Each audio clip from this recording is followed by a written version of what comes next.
el virus de la influenza aviar, o sea, los virus de influenza en general, independiente que sea influenza aviar, es un virus que pertenece a la familia ortomyxovirus, donde dentro de la clasificación o dentro de los tipos de influencias existen distintos tipos, como dice ahí, tipo A, tipo B, tipo C, tipo D.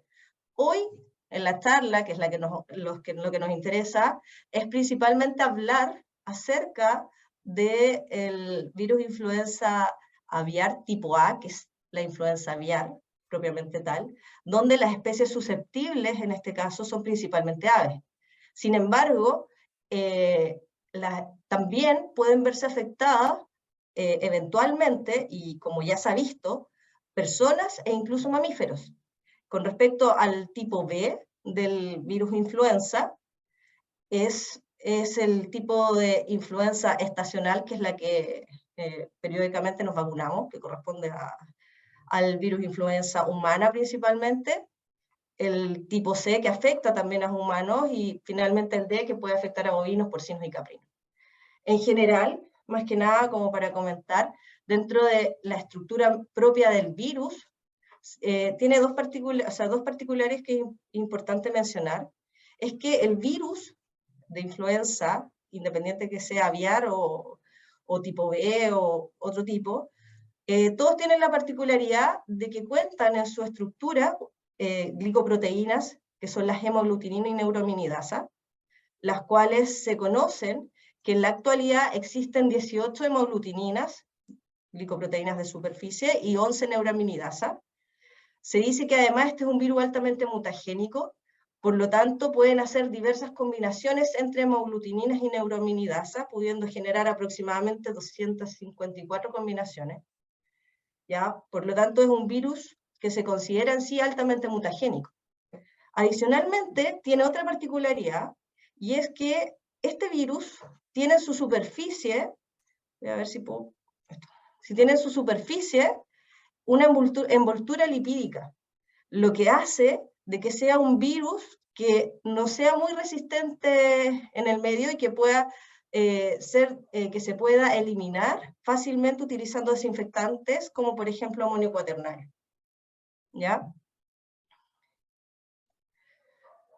Con respecto como nos vamos a centrar exclusivamente a lo que es el virus de influenza aviar, vamos a hablar solamente de influenza aviar, o sea, del virus influenza tipo A. Estos virus de influenza aviar tienen la característica de que existen dos tipos de virus de influenza aviar propiamente tal. Uno es el virus de influenza aviar de baja patogenicidad, y el otro es el virus de influenza aviar de alta patogenicidad. En general, el virus de influenza aviar de baja patogenicidad se caracteriza principalmente porque rara vez causa una enfermedad clínica en aves acuáticas silvestres. De hecho, se ha visto que por lo general pueden pasar desapercibidas en esas especies, pero sí tienen la característica que obviamente pueden ser transmitidas a aves de corral, aves domésticas, donde podrían presentar sintomatología clínica bastante leve, como por ejemplo, no sé, baja en la producción de huevos o simplemente una leve enfermedad respiratoria. Y eso está dado principalmente porque este virus de baja patogenicidad se caracteriza porque se caracteriza porque infecta principalmente células epiteliales respiratorias y entéricas, o sea, podríamos tener principalmente una signología digestiva y respiratoria, a diferencia del virus de influenza aviar de alta patogenicidad que vamos a hablar después, ¿ya? En general, se caracteriza porque las aves silvestres acuáticas son uno de los principales reservorios en general de la influenza aviar, no solamente de la influenza de baja. Además, tal como lo dije hace un rato, los signos clínicos se limitan principalmente a los signos digestivos y respiratorios, causa una mortalidad leve a moderada, la mortalidad no supera el 5%, sin embargo, puede aumentar esa mortalidad siempre que se afecten por otras enfermedades, o sea, de manera secundaria. ¿Ya? Y como dije hace un rato, y que también aparece acá, es que las aves silvestres acuáticas pueden ser las diseminadoras y que puedan transmitir la enfermedad a nuestras aves domésticas, a las aves de corral. Con respecto al virus de la influenza aviar altamente patógena, acá la cosa es distinta en relación a lo anterior.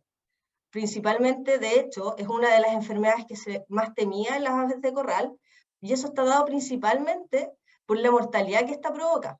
De hecho, este es un virus que provoca una enfermedad sistémica. ¿Eso qué quiere decir? Que afecta prácticamente todo el organismo, y tú puedes encontrar lesiones anatomopatológicas en todo el organismo, e incluso, obviamente, lesiones visibles a la hora de examinar un ave con esta enfermedad, ¿ya? En general, los virus de la influenza aviar de alta patogenicidad se consideran que pertenecen, y que obviamente son los virus de alta patogenicidad, los subtipos H5 y H7, ¿ya? En general se dice que, de hecho, ¿por qué es una de las enfermedades tan temidas?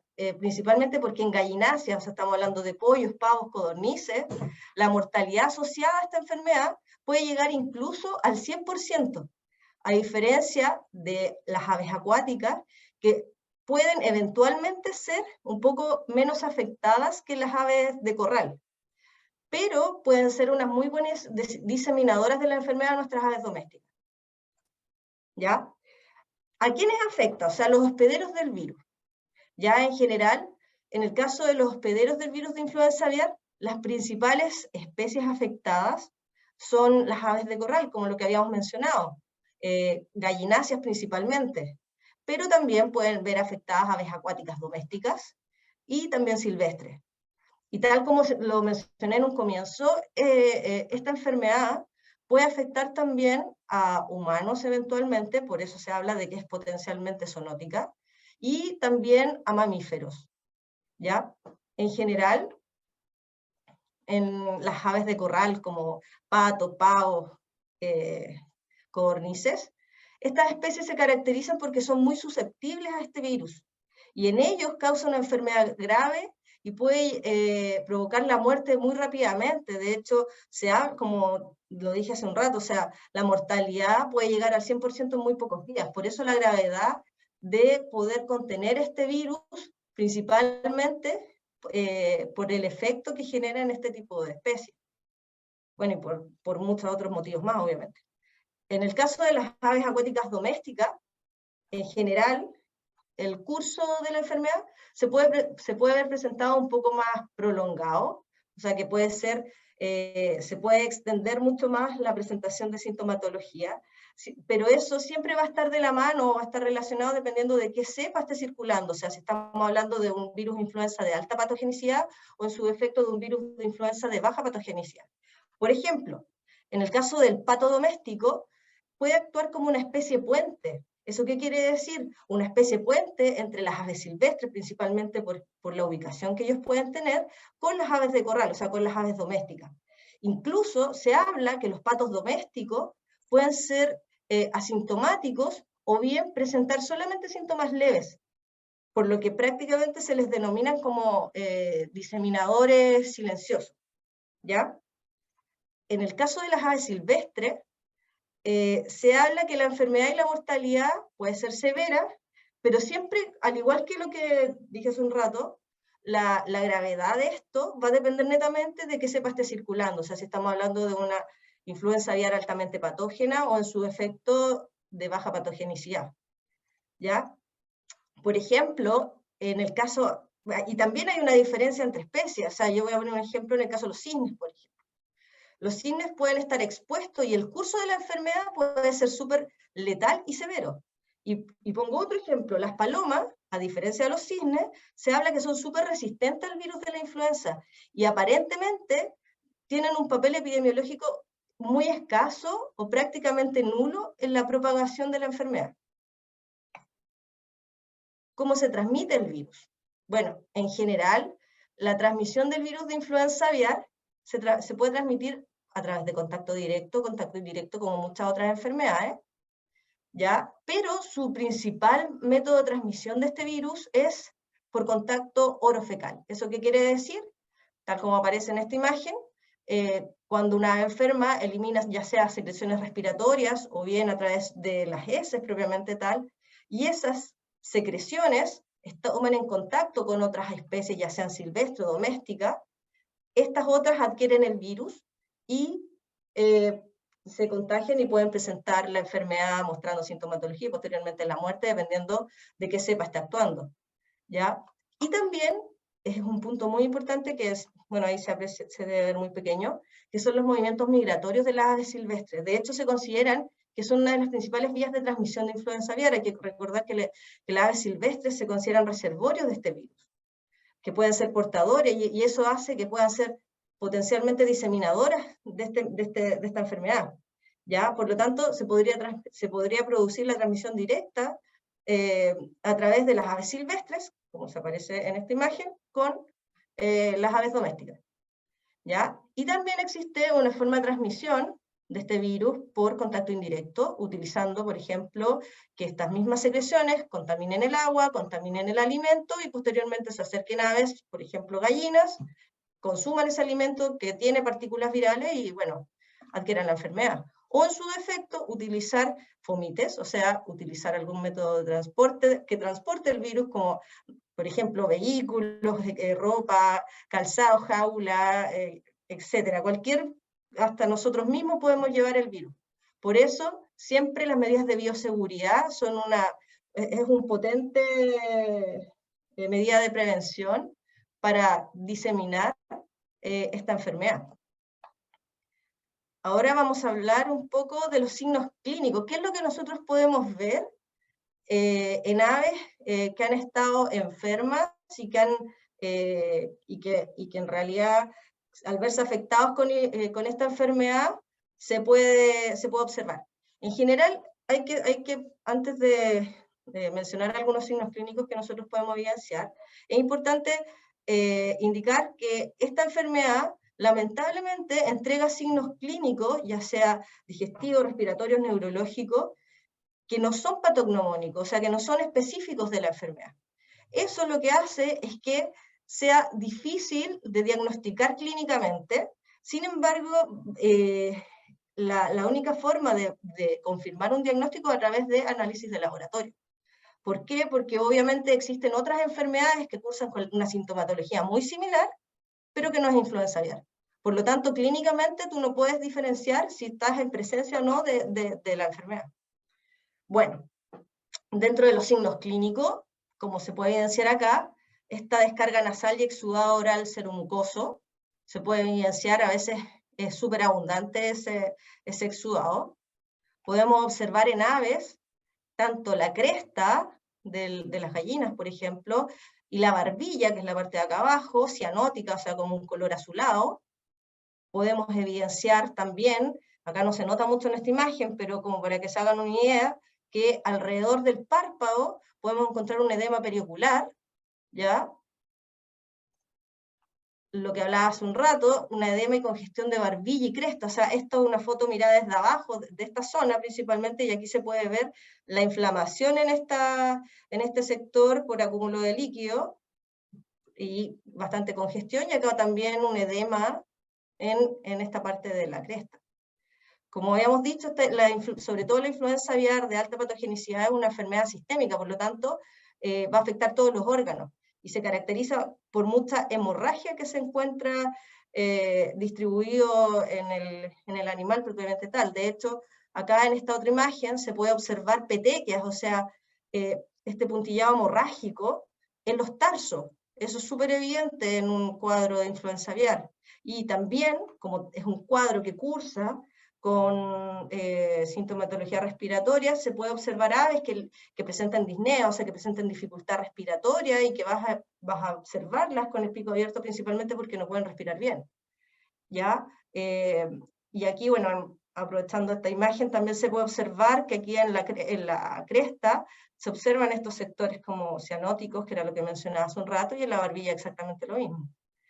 Pero también esta enfermedad se ha caracterizado porque también presenta sintomatologías neurológicas, que es lo que se ha estado dando, que ha sido como el patrón que se ha observado mucho en las aves silvestres sobre todo, pudiendo observar ataxia, movimientos involuntarios, tal como dice ahí, como escalofríos, temblores, afectando principalmente las alas, nado en círculos en cisnes y gansos. De hecho, acá yo tengo un video que voy a ver si es que se puede ver.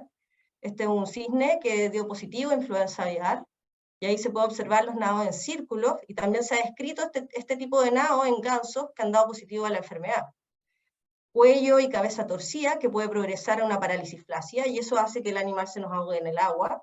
Decaimiento, y bueno, este es un pelícano que también dio positivo, este es un pelícano de Iquique, que dio positivo a la enfermedad, y ahí se puede ver,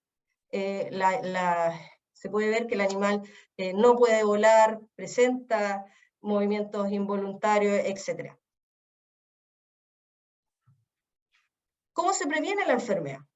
Hace un rato les había mencionado que, en general, la prevención de la enfermedad pasa por implementar medidas de bioseguridad, ¿ya? ¿Pero qué son las medidas de bioseguridad? De acuerdo a la definición de OMSA, son un conjunto de medidas físicas y de gestión diseñadas principalmente para disminuir el riesgo de introducción, radicación y propagación de las enfermedades, infecciones o instalaciones animales hacia, desde y dentro de una población animal. En resumen, la bioseguridad tiene la característica o bien la particularidad de que lo que trata es garantizar, por un lado, la salud de los animales, principalmente para no ser unos diseminadores de la enfermedad, proteger la salud del personal, que por eso, para poder trabajar con este virus, y es lo que se ha estado realizando, es utilizar elementos de protección personal adecuados, y también evitar la diseminación y el establecimiento de la enfermedad. Esos son los tres principales objetivos de las medidas de bioseguridad. De hecho, es súper importante implementar continuamente medidas de bioseguridad y siempre ajustarlas de acuerdo al riesgo con el cual se esté trabajando, ¿ya? Y una de las principales prácticas de bioseguridad siempre es prevenir el contacto con aves de silvestre, que tomen contacto las aves de corral, en este caso que nosotros le llamamos, con aves silvestres, principalmente por lo que habíamos mencionado hace un rato, que las aves silvestres en sí pueden ser reservorios de esta enfermedad. Y obviamente protegernos nosotros y proteger al resto utilizando elementos de protección personal para realizar la manipulación de aves sospechosas a la enfermedad. Acá más que nada unas imágenes de algunas medidas de bioseguridad que se implementan. En algunas avícolas utilizan estos arcos sanitarios principalmente para desinfectar los camiones que ingresan y salen de las avícolas, con la finalidad, que era lo que les mencionaba, con la finalidad de evitar de que este transporte sea un fomite, o sea, que sea un diseminador de la enfermedad, tanto al interior como hacia el exterior. La limpieza y desinfección de lo que sea o de lo que estemos trabajando es súper importante, principalmente porque para que funcione un desinfectante tiene que haber una limpieza previa, principalmente porque algunos desinfectantes no actúan sobre material orgánico, lo cual es necesario una limpieza previa antes de desinfectar. Y eso constantemente se utiliza, normalmente esto se ve en planteles industriales, donde utilizan otro tipo de medidas también, como pediluvios, cambio de ropa, utilización de ropa exclusiva al interior de los planteles, etc. Pero bueno, ¿cuáles son en sí los elementos de protección personal adecuados para trabajar y qué es con lo que nosotros, en sí, personal del SAC, ha estado utilizando durante toda la emergencia? Y que en realidad, bueno, no durante esta emergencia, sino en general dentro de las medidas de bioseguridad que se toman siempre a la hora de trabajar con enfermedades animales. Se utilizan guantes desechables. Normalmente trabajamos con dobles par de guantes, considerando que muchas veces estos se pueden romper al momento de la manipulación de aves o de lo que estés trabajando. Overoles desechables, cofias principalmente para el cabello, antiparras, mascarilla KN95, botas de goma, cubrebota o cubre calzado, y cinta adhesiva principalmente para reforzar la zona de los guantes y la zona del cubrebota. Con estos elementos de protección personal, actualmente las brigadas están trabajando principalmente para protegerse ellos y también no ser diseminadores de la enfermedad, ¿ya? Eso en temas de bioseguridad. Pero bueno, ahora, más que nada, para contarles un poco de qué es lo que está haciendo el SAC. Si bien hablamos de lo que era la enfermedad, más que nada de las generalidades. Ahora, contarles un poco qué es lo que está haciendo el SAC frente a este brote de influenza aviar que nos hemos visto afectados desde diciembre del año pasado. Y el SAC actualmente tiene una estrategia que se ha ido implementando desde el momento que se declaró la emergencia, y el objetivo principal de esta estrategia es reducir la carga viral ambiental para evitar la diseminación del virus hacia nuestras aves domésticas, la cual ha funcionado bastante bien a la fecha. Y tal como dice aquí, o sea, evitar la diseminación del virus entre aves infectadas y otras aves mediante acciones sanitarias en las zonas bajo control sanitario y establecimientos avícolas con vínculo epidemiológico. Bueno, en palabras simples, ¿cómo funciona esto? La estrategia indica que a partir de ejemplares positivos a la enfermedad, o sea, cualquier ave silvestre que haya dado positiva en su momento, generó la formación de una zona bajo control sanitaria, que es la que nosotros mencionamos, ¿ya?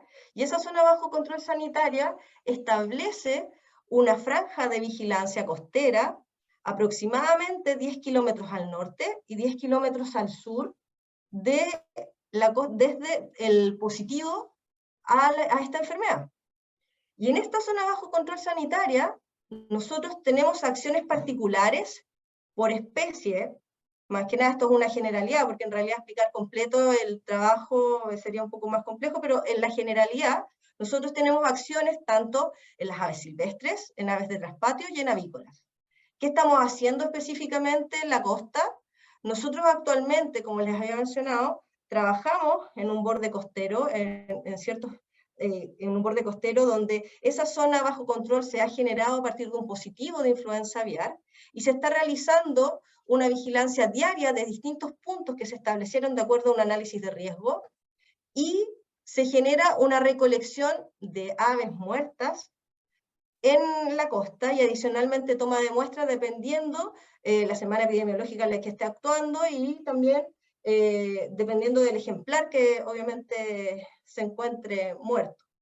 Y adicionalmente se están atendiendo denuncias de aves silvestres que se pueden dar a lo largo que se ha dado en general a lo largo de toda la región. También tenemos acciones en aves de traspatios.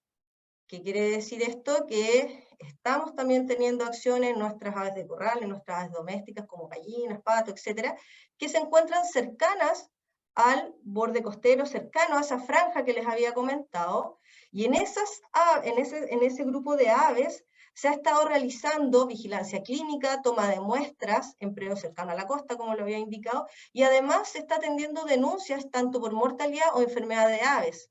No solamente hay que mencionar que estas denuncias se han estado atendiendo cercanas al borde costero, sino que también se están atendiendo denuncias de mortalidades en distintas partes de la región, o sea, no necesariamente costeras, sino que también puede ser, por ejemplo, al interior del Valle del Elqui, qué sé yo, ¿ya? Lo que nosotros buscamos era lo que les comentaba hace un rato, disminuir la carga viral para evitar que estas aves silvestres transmitan la enfermedad hacia nuestras aves domésticas, que en este caso son las aves de traspatio, y con estas acciones de vigilancia clínica, toma de muestra, etcétera, se está tratando de detectar la enfermedad de manera temprana, que ese es el objetivo principal, o sea, detectar al inicio, si es que por distintos motivos hubo algún tipo de transmisión, poder detectar de manera temprana la enfermedad en estas aves y poder contener el foco. Y en las avícolas también tenemos una acción donde estamos realizando labores muy similares a las aves de traspatio, donde se está realizando vigilancia clínica, toma de muestra dependiendo de la semana, obviamente, epidemiológica y de acuerdo a la estrategia, y también obtenciones de denuncia, sea por mortalidad o enfermedad de aves, en el caso que hubiesen, obviamente. ¿Ya? Pero, para contarles un poco de qué es lo que está pasando con la influenza aviar en Chile. O sea, esto es muy general, pero igual es importante que lo sepan, principalmente porque es información que ustedes pueden ir obteniendo de manera simultánea. Si ustedes ingresan a la página del SAC, inmediatamente les aparece, esto es un pantallazo de la página del SAC, les aparece este infórmate aquí, si ustedes pinchan ahí en ese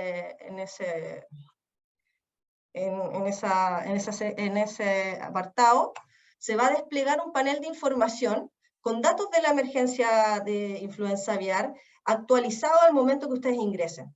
De hecho, si ingresan en esta parte donde nuevamente dice pinchar acá, los va a llevar a obtener un reporte nacional de todo lo que está pasando en el país en influenza aviar. De hecho, este es un panel que se va actualizando automáticamente, ¿ya? Y les puedo contar que a nivel nacional tenemos 53 especies de aves positivas, que eso es como una cosa relevante a nivel nacional, que actualmente tenemos 68 zonas activas de silvestres, o sea, de esas zonas bajo control sanitario que les había comentado, tenemos 68 o sea, activas, y ya se han cerrado 21 a nivel país. Dentro de traspatios activos, hoy en día hay 91 traspatios, 91 brotes de aves de traspatio activa, y ya se han logrado sanear 55, a la fecha van 55 saneados. Y con respecto a los planteles industriales que están activos, tal como aparece en la pantalla, 4 planteles industriales presentan un brote activo y ya se han saneado 7. Esta información está actualizada, tal como dice acá, al 30 de mayo. Pero, ¿qué pasa en nuestra región? Acá más que nada les voy a contar lo que está pasando, y es que en la actualidad nosotros tenemos 6 zonas bajo control sanitarias que se han generado, como expliqué hace un rato, a partir de un ejemplar positivo a la enfermedad. De estas zonas bajo control sanitarios tenemos una zona en Isla Dama que está conformada por Punta Choro, Isla Damas, otra zona bajo control, La Serena, Coquimbo, Guanaqueros, Puerto Aldea, Matagorda y Pichidangui, que corresponden a la provincia de Choapa. Dentro de las especies positivas que tenemos nosotros, tenemos 17 ejemplares positivos que han sido diagnosticados por influenza aviar de alta patogenicidad, y dentro de ellos están los pelícanos, gaviotas dominicanas, gaviotina elegante, piquero, yeco, jote cabeza negra, jote cabeza colorada, guanay, petrel gigante, zarapito, pingüino de Humboldt, peuco, tiuque, garza chica, playero, blanco, pitotoy y gaviotín monja. Esas son las especies positivas que nos han dado en diversos muestreos de nuestra región, ¿ya? Y si nosotros ingresamos al panel que les había mencionado hace un rato y seleccionamos la región de Coquimbo, lo que nosotros tenemos, lo mismo que les había indicado, 17 especies positivas, 6 zonas activas, que son zonas bajo control sanitaria, no tenemos traspatio activos, tuvimos en algún momento, pero eso ya fue saneado, y tenemos, a la fecha, hay 105 muestras positivas, ¿ya? Y eso sería. Bueno, como las consultas dijeron que iban a ser al final, dejo acá el teléfono en el caso de que tuviesen alguna denuncia por sospecha de influenza aviar, donde este teléfono está recibiendo todas las denuncias que ustedes pueden tener. Eso sería.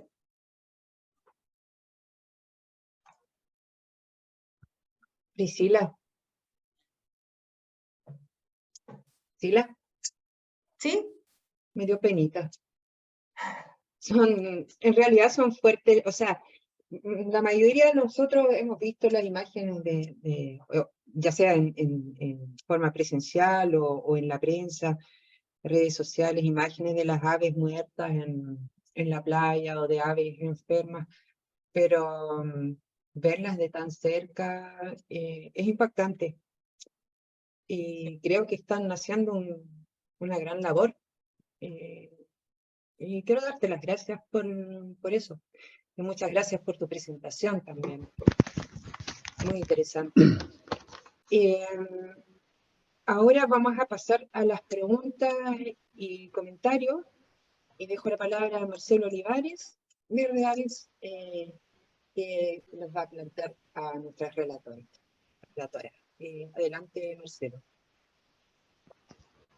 Hola, buenas noches. Primero que nada, muchas gracias a Paula y Priscila por estas dos presentaciones que ilustran sobre dos temas tan interesantes que, bueno, se ve claramente que no es solo del interés de los integrantes de Redave, sino que también de un grupo importante de personas que están ya sea ligadas a las actividades de protección y de recuperación en general de la biodiversidad, como los que nos han acompañado esta noche. Creo que estamos sobre los 50 participantes, los que han podido ingresar a nuestro Facebook y la gente que está directamente aquí en el Zoom. Relevar que el SAC no solamente es el control de fitosanitario en las aduanas o el control o la fiscalización de la ley de alcoholes, las subdivisiones prediales, en fin, su participación en el sistema de evaluación de impacto ambiental, que es muy trascendente también.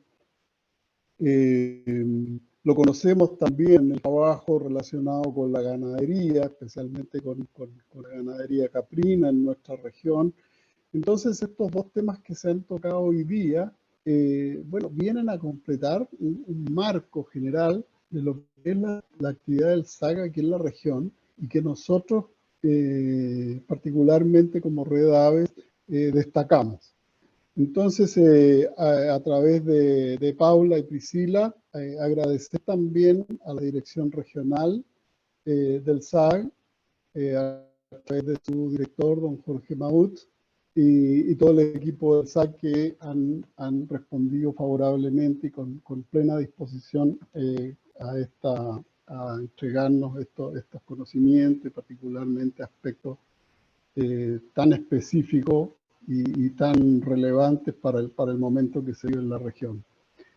Las preguntas que hay, voy a dar en el orden en que vino las presentaciones.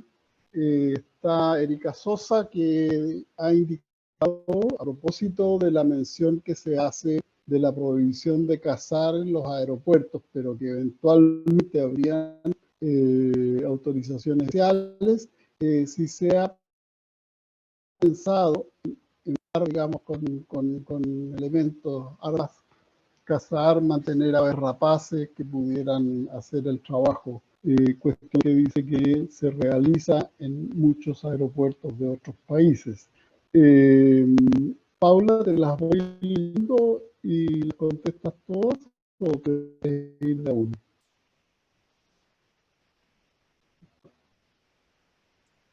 Marcelo, es que se te escucha, yo escucho cortado, no sé si ¿Aló? soy yo, pero es la Sí. pregunta de Erika Sosa, ¿no es cierto? Sí. Sí, hay muchas situaciones que uno quisiera que fueran diferentes, pero también hay directrices que nosotros recibimos desde el nivel central. Entonces, yo solo les puedo decir eh, que nosotros nos enmarcamos en la ley y, y cualquier cambio que, que el servicio considere necesario, todo viene desde arriba. Podemos proponer también, podemos proponer como región, pero la verdad es que así es, funciona, es un servicio jerarquizado, ¿sí? ¿Está bien? Jerarquizado, sí. Sí, claro. Sí. No, en general, yo creo que el área del aeropuerto es visitada por aves rapaces. Personalmente hemos podido hacer registro y hoy en la mañana, a propósito de Erika, un Bari estaba en el área del aeropuerto precisamente buscando sus presas. Hay otra pregunta de Gerardo Cerda. Pero Sí, Marcelo, pero igual quería comentar que, bueno, esa autorización que se entregan también se le exige a ellos que claro. entreguen informe de cuántos ejemplares han cazado. Y ellos la verdad es que funcionan muy bien con medidas de mitigación. Entonces ellos, Claro. sí, es poco lo que cazan, pero por seguridad pública dicen que necesitan el permiso, necesitan esas Perfecto. autorizaciones. Sin duda. Mira, Gerardo Cerda se refiere a lo que fue una disposición legal que en un momento incorporaba dentro de la ley de caza la posibilidad de cazar perros asilvestrados frente a evidencias que hubieran causado daño a la fauna. Esto fue posteriormente modificado, el artículo, y por tanto se impidió controlar esta grave amenaza a la fauna, dice. Entonces, desde una mirada técnica, la pregunta es, ¿estimas que es necesaria la caza o eliminación de perros asilvestrados dañinos? ¿Habría que reponer este artículo o ese artículo? Eso ya lo puedo responder como algo más personal, la verdad. Yo creo que es necesaria. Creo que es necesario. De hecho, nosotros hicimos un estudio, el SAC, con una consultora llamada Florifauna entre el 2013 y el 2016, donde se analizaron todas las denuncias que hacían los crianceros, porque los crianceros cuando denuncian muerte de ganado siempre apuntan al puma, ¿cierto? Entonces, este estudio se hizo por este conflicto que existe entre la ganadería caprina y los carnívoros silvestres. Y bueno, el estudio arrojó que eh, no solo son los pumas los que matan el ganado, es pumas y perros, y pumas y perros iguales, y bueno, un poco otros carnívoros también, como zorros, pero perros es un alto porcentaje de perros que matan ganado, y como el perro es como considerado como parte de la familia, muchas veces es como que se le cubre eso, no fue mi perro, qué sé yo, pero la verdad es que es muy dañino los perros, y no solo los asilvestrados. Gracias. Gonzalo de Caneda, Oswaldo, dice que las personas que vivimos en zonas rurales estamos habituados a ser acompañados por nuestros perros, que en su mayoría son además parte de nuestra cultura campesina y como apoyo a nuestros trabajos de campo. Una afirmación de la que se presentan. Pues está Jorge Castro, integrante de Red Aves también. ¿Por qué hay tanta libre de rifles de aire comprimido en las tiendas a menores de edad? Siento que los futuros se debería también hacerles una educación de casa y antes de comprarse un rifle. Bueno, hay una pregunta ahí, Paula, si quieres más nomás de que en realidad son los cazadores requeriría, pero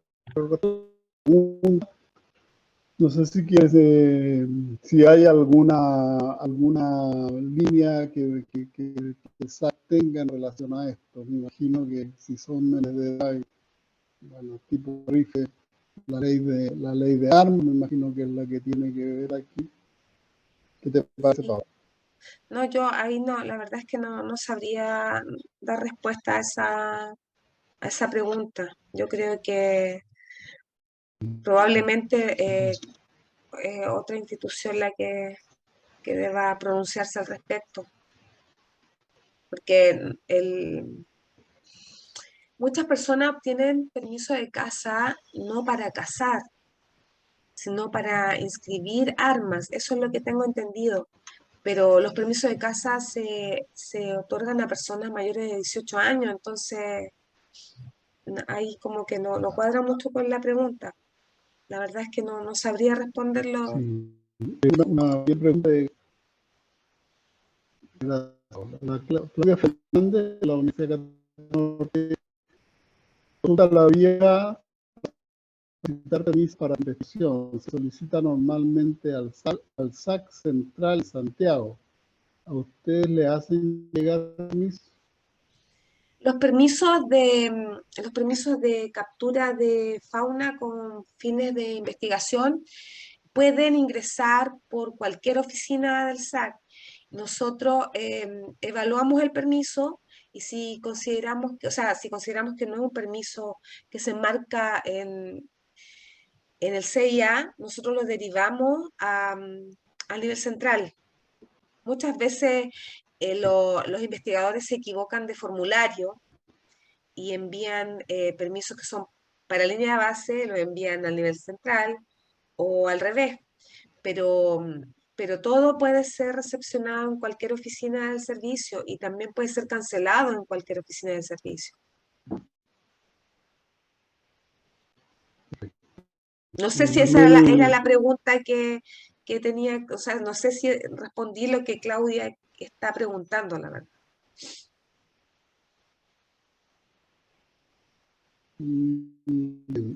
La pregunta de Rojas Martínez, otro de nuestros integrantes fundadores de Redave: ¿existen estudios que avalen el mantener a los yecos y cabeza colorada como especies dañinas en las zonas urbanas del norte?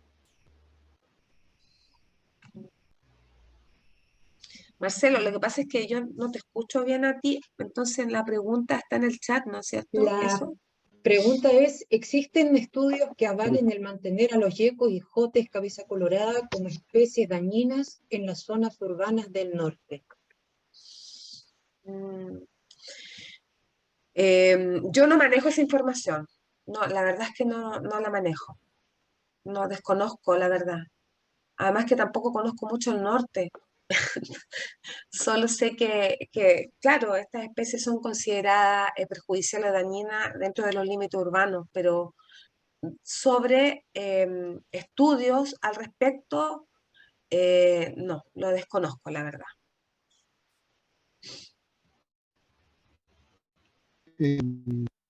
Bueno, Jorge Castro consulta dos preguntas. Una, ¿por qué no se expuso de casas o cajas de los agrícolas en reemplazo del uso de venenos que envenenan toda la cadena, zorros, gatos salvajes y lechugas?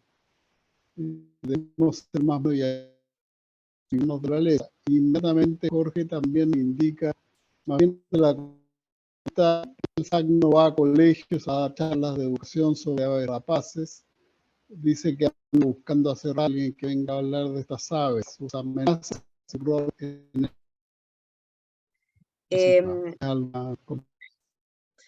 Marcelo, mira, yo no... Sería como la última. Renzo Vargas dice agradecer la organización de la charla y a las expositoras, y dice hay una serie de problemas que se abren con el problema de la epidemia. Por un lado está el problema de los perros que están carroñando sobre animales enfermos, pero no se está controlando desde la perspectiva del cumplimiento de la ley de tenencia responsable de mascotas, más aún cuando existe el riesgo de transmisión de la influenza aviar a los perros y gatos y a través de ellos a las personas. Y Renzo dice, ¿qué está haciendo el SAC o a quién le corresponde aumentar la fiscalización de la tenencia responsable de mascotas? ¿Están haciendo o harán seguimiento de la influenza en perros y gatos? Bueno, la estrategia, específicamente la estrategia del SAC contempla lo que mencioné en la presentación, o sea, el retiro de cadáveres principalmente para disminuir la carga viral y de esa manera evitar la diseminación del virus, que es lo que se ha estado trabajando hasta el día de hoy. Por lo tanto, no contempla lo que mencionan en la pregunta. No está contemplado por parte del servicio, al menos la estrategia, que es lo que comenté prácticamente. Ok. Bueno, les quiero agradecer nuevamente a Paula y Priscila y también la dirección del SAC regional de Coquimbo. Muchísimas gracias.